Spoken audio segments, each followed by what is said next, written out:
Buenos días, buenas tardes, buenas noches a todos. Vamos a explicar sobre lo que es la regla de Simpson. Los integrantes que conforman este grupo es Iker Castilla, Gregory López, María Muñoz y mi persona Bianca Pérez.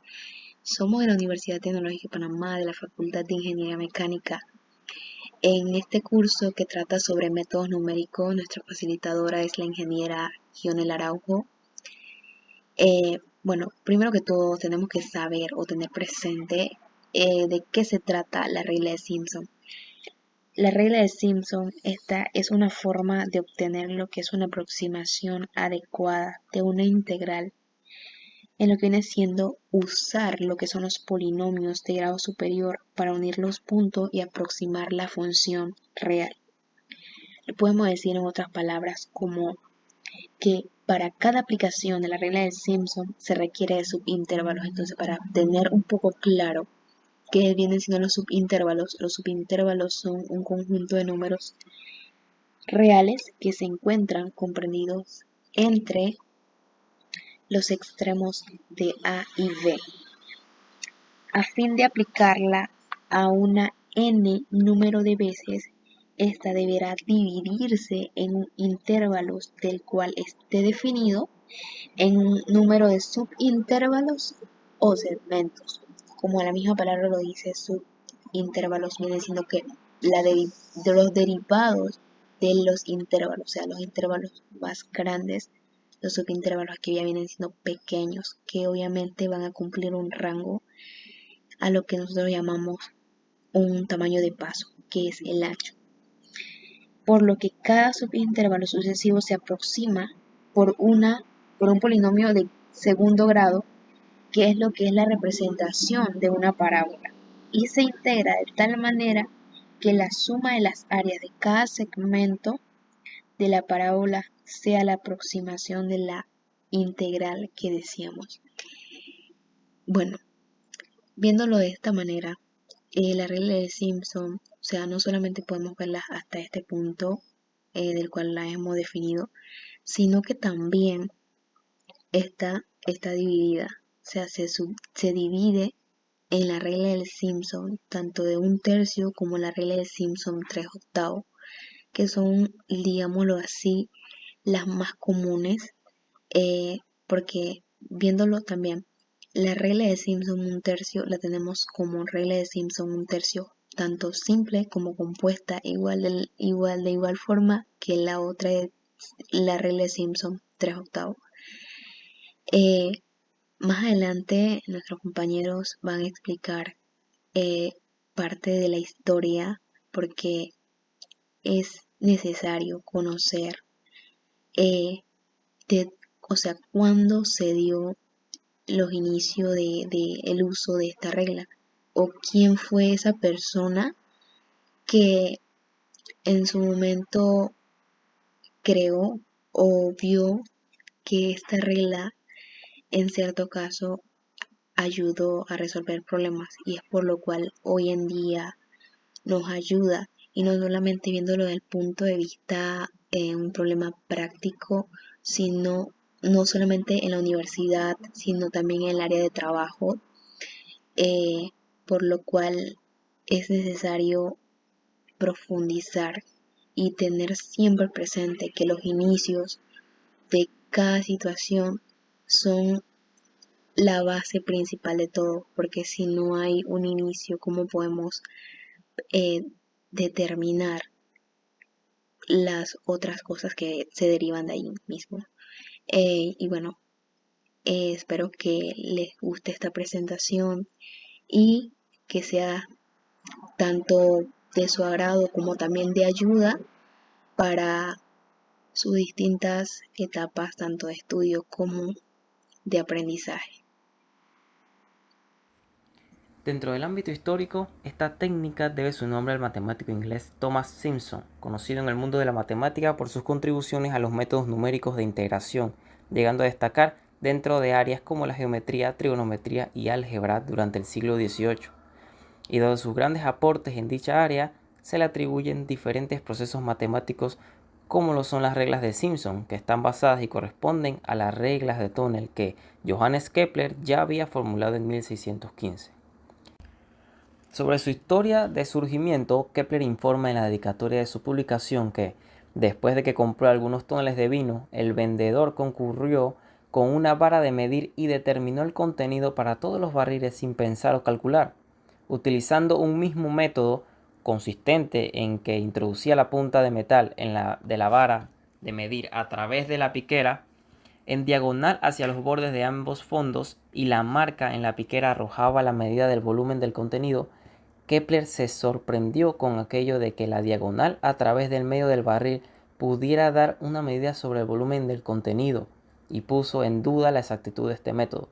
A raíz de esto, Kepler formuló en 1615 el escrito Nova Stereometria Dolorum, que en su traducción sería Nuevo cálculo del contenido de barriles de vino, en el que buscaba métodos verificables para el cálculo del contenido de los tóneles de vino.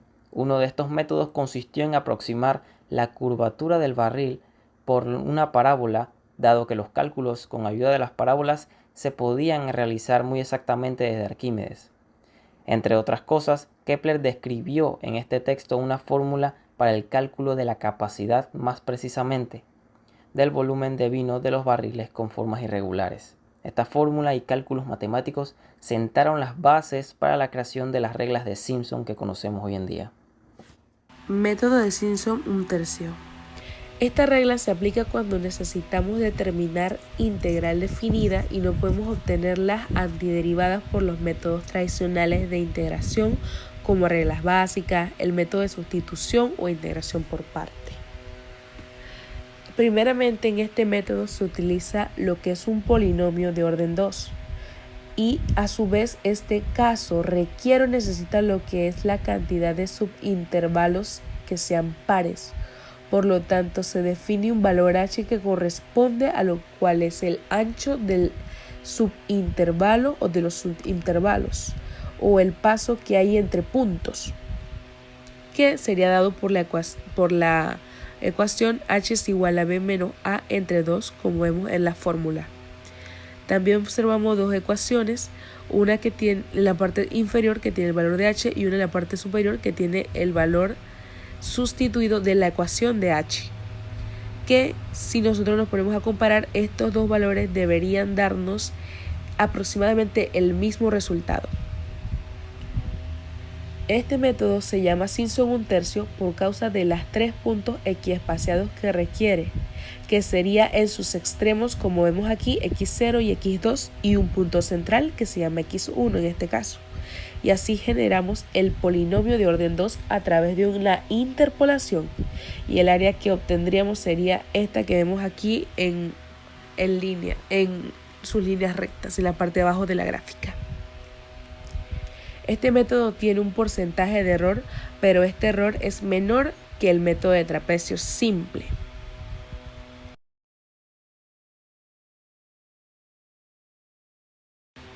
Las diferencias entre los Simpson. La regla de 3/8 de Simpson es similar a la regla de 1/3 de Simpson, con la única diferencia de que para la regla de 3/8 el interpolante es un polinomio cúbico y en la regla de 1/3 el polinomio es de segundo orden, aunque la regla de 3/8 utiliza también un valor de función más, es aproximadamente 2 veces más precisa que la regla de 1/3. Entonces estas son una de las diferencias entre estas dos reglas de Simpson o entre estos dos métodos de Simpson. Continuamos con la regla de Simpson 1/3. Ahora vamos a observar cómo resolver integrales definidas por el método de Simpson 1/3. Estas son las fórmulas que vamos a utilizar.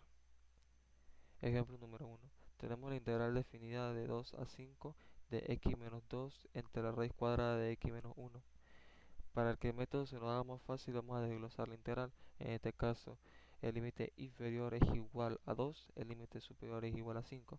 Y para este pues le vamos a hacer una cantidad de iteraciones igual a 10 o esta cantidad de subintervalos, donde entre mayor cantidad de subintervalos tengamos, mayor será la aproximación de nuestra respuesta.